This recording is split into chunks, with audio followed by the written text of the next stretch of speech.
The other day, my daughter asked me if I would help her make something again, and I absolutely am super stoked that she asks me to help her.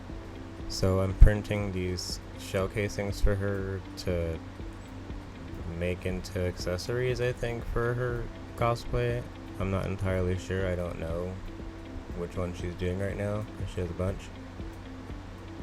But these took about 2.5 hours to print, because I made them like pretty much, I think, 75% infill. Uh, it was really hot today too, so they kind of like, I don't know, they were really hot taking them off the bed. Felt different. But they came out decent, and I think she'll be happy with them. I'm happy that she finds making stuff fun. My son is also starting to find enjoyment in making stuff too.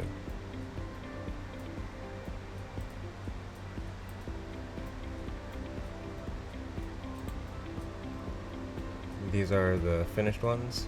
They look pretty clean, and I don't know, I think they came out pretty well. Should probably do a little bit of sanding, prime it, and then paint, and then seal them. She did well last time with the big axe she made.